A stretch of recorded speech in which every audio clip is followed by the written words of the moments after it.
bukti-bukti ayat Alkitab bahwa bangsa Arab itu sangat dikasihi Allah. Dan karena seringkali menjadi pengingat Israel ketika Israel lupa diri. Mari kita buka Yesaya pasal 60. Yesaya pasal 60. Kita akan membaca, ini adalah nubuatan tentang zaman yang akan datang.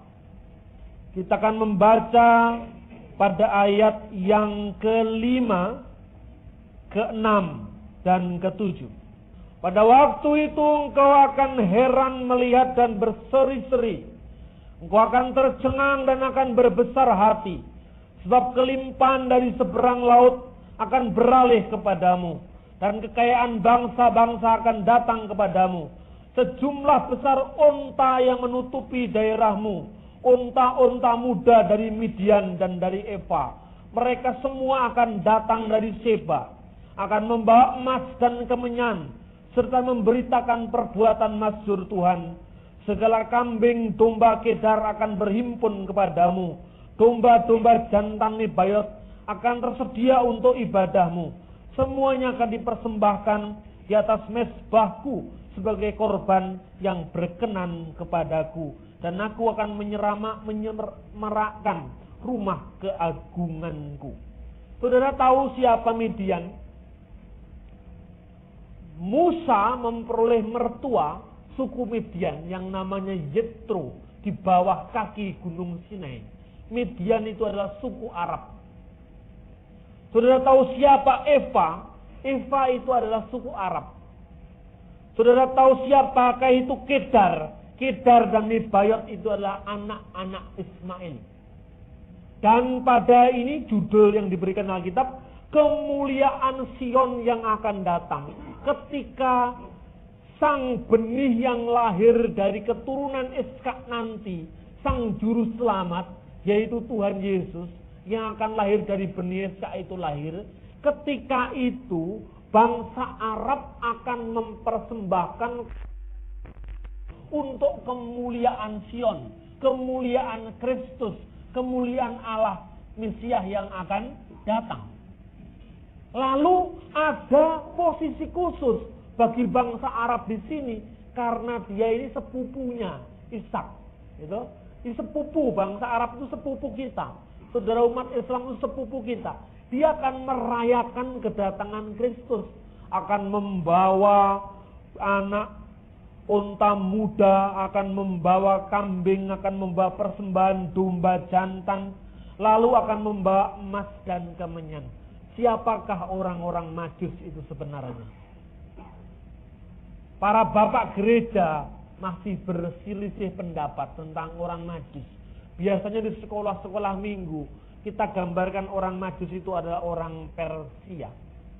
Tetapi kalau saudara lebih cermat membaca nubuatan Alkitab, Persia tidak pernah dinubuatkan untuk memberikan persembahan kepada Mesias. Tidak pernah ada bangsa Persia akan datang untuk menyambut Mesiasnya di Bethlehem. Yang ada orang Arab. Dan saudara tahu, produksi kemenyan dan emas terbesar di Timur Tengah itu adalah negara-negara Arab.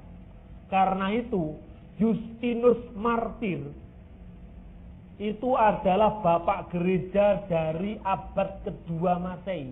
Lahirnya tahun 100. Jadi jaraknya dengan Tuhan Yesus dan para rasul itu masih hanya sekitar 1 abad saja. Dia mengatakan orang-orang Majus itu adalah orang-orang Arab yang datang untuk menyambut Mesias orang Yahudi, Mesias Israel. Dan ini tidak hanya didukung oleh data-data Alkitab, tapi juga didukung oleh data-data sejarah sejaman dengan itu. Orang Yahudi itu sering diingatkan Tuhan melalui bangsa Arab. Seorang rabi Yahudi yang namanya Rabi Naaman, ketika ditanya tentang sebuah nas Alkitab, dia katakan dari Libanon Tuhan memberikan peringatan. Apa artinya kata Rabi ini? Bangsa Arab itu seringkali mengingatkan orang Yahudi saudaranya itu apabila mereka lupa akan janji Allah. Orang Yahudi itu punya suatu tradisi yang namanya kitab Talmud. Dalam kitab Talmud ini orang Yahudi itu memiliki cerita-cerita akan datangnya Mesias yang akan datang. Lalu diceritakan dalam kitab tradisinya orang Yahudi. Tradisi ini ternyata membenarkan Alkitab. Jadi Alkitab itu arkeologi juga cocok, cerita-cerita seabad sejarah waktu itu juga cocok. Dikatakan begini. Suatu saat ada orang Yahudi yang sedang membajak di sawah. Kemudian ada orang Arab lewat. Kemudian ketika orang Arab lewat, itu lembunya mengirik. Jadi lembunya itu berbunyi. Kemudian orang Arab itu menegur orang Yahudi. Assalamualaikum ya Yahudi bin Yahudi. Waalaikumsalam ya Arab bin Arab. Assalamualaikum wahai Yahudi, anaknya orang Yahudi. Dia menjawab, waalaikumsalam Arab bin Arab. Ada apa? Cepat, itu tali dari pasangan kok lembumu itu segera dilepas, jangan diikat lagi. Ada apa Arab bin Arab? Mesias sudah datang. Di mana dia datang? Ada di Bethlehem, sesuai dengan nubuat Nabi Mika katanya. Lalu Yahudi ini bingung, dia cepat-cepat mengambil itu untuk dilepas lembunya. Jadi melepaskan lembu itu lambang untuk menyambut kedatangan raja. Kemudian ketika mau dilepas, dia mau datang ke sana, Arab ini lewat lagi karena kelamaan dia mempersiapkan diri. Yahudi ini dalam mempersiapkan diri mikir-mikir, ini benar di Alkitab itu dikatakan di nubuat Nabi Mika pasal 5, wahai Bethlehem Efrata, engkau yang terkecil di antara suku-suku di Yehuda, tapi daripadamu akan bangkit penyelamat Israel. Tapi dia mikir-mikir, loh, tapi yang kasih tahu kok harus Arab itu, kok harus Arab bin Arab. Padahal orang Yahudi kan gak senang dengan orang Arab, saudara-saudara. Wah, jangan-jangan Arab menipu saya ini. Dia semakin bingung lagi, mau diikat lagi lembunya, mau dilepas, si Arab tadi datang lagi. Wahai Yahudi bin Yahudi, ikat kembali lembumu. Loh kenapa? Bait Allah sedang dihancurkan. Wah, ini Arab ini membingungkan saya katanya. Orang Yahudi datang. Pada saat dia datang ke Bethlehem, dia sudah keduluan orang-orang Arab yang menyambut Tuhan Yesus di situ. Artinya apa? Yang pertama akan menjadi yang terkemudian, dan yang terkemudian akan menjadi yang pertama. Dan itu terbukti, saudara-saudara. Ini memang hanya cerita. Historisitasnya mungkin diragukan, tapi menggambarkan suatu pergumulan pikiran. Orang Yahudi itu asal Arab dia tidak percaya. Wah, Arab itu tukang nipu, Arab itu tukang bohong, itu orang Yahudi. Saya pernah, saudara-saudara, di Israel saya pernah belajar bahasa Ibrani pada seorang rabi. Dia dengan sombongnya anti Arab.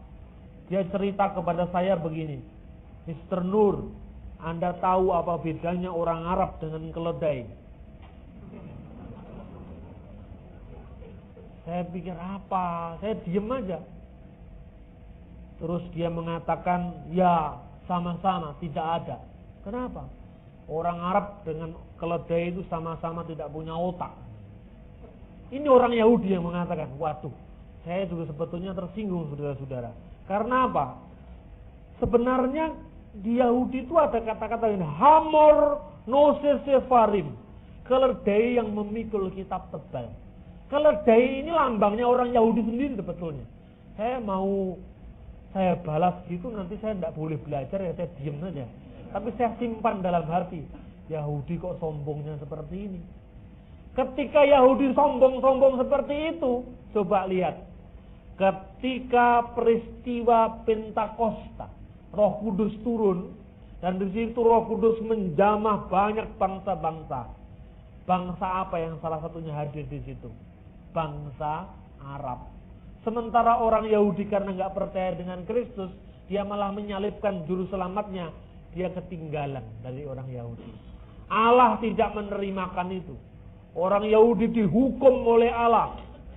Tahun 70 Masehi Yerusalem dipukul oleh tentara Romawi yang namanya Jenderal Titus. Ketika itu sesuai dengan nubuat Yesus, tidak ada satu batu pun yang terletak di atas batu orang lain. Semuanya akan diruntuhkan. Yahudi dibuang ke seluruh negeri. Sampai mereka hidup di Meksiko, mereka hidup di Ethiopia, hidup di barat. Yahudi ini masih ndablek juga. Tidak mau percaya dengan juru selamatnya. Yang lahir dari suku bangsanya sendiri. Kemudian dipanggil Tuhan. Yahudi, kamu saya beri tanda. Ketika kamu akan kembali ke tanahmu semula. Ketika itu engkau akan datang kepada Kristus. Tahun 48 orang Yahudi merdeka. 2000 tahun mereka terserak-serak di muka bumi. Kemudian tahun 48 mereka datang lagi ke Israel. Satunya bahasa Jerman, satunya bahasa Inggris, satunya bahasa Ethiopia, satunya bahasa Arab. Tidak saling mengenal. Tuhan masih membangkitkan seorang yang namanya Eliezer bin Yehuda. Dia mengajar kembali bahasa Ibrani. Coba Anda bayangkan. Selama hampir 2000 tahun, yang namanya bahasa Ibrani itu bahasa mati. Hanya dikenal di sinagoge-sinagoge, rumah ibadah Yahudi. Tiba-tiba ketika Israel menerima kemerdekaannya tahun 48, bahasa nasional adalah bahasa Hebrew. Saya punya data-data saudara. Waktu tahun 48 itu orang Yahudi bikin koran. Itu dia bikin koran, itu tidak punya nama untuk radio transistor. Tidak punya nama untuk pesawat terbang. Jadi dia nulis bahasa Ibrani. Nanti kalau menyebut nama radio atau nama pesawat, itu dipinjam bahasa Inggris. Baru bahasa Ibrani lagi. Itu data-data itu saya punya. Apa rencana Tuhan di balik semua ini? Seperti Abraham yang tidak tahu, seperti Abraham yang mencoba untuk menawar-nawar rencana Tuhan, kita pun sering begitu. Yahudi pun sering begitu. Arab pun sering begitu. Ternyata rencananya luar biasa, saudara-saudara. Ketika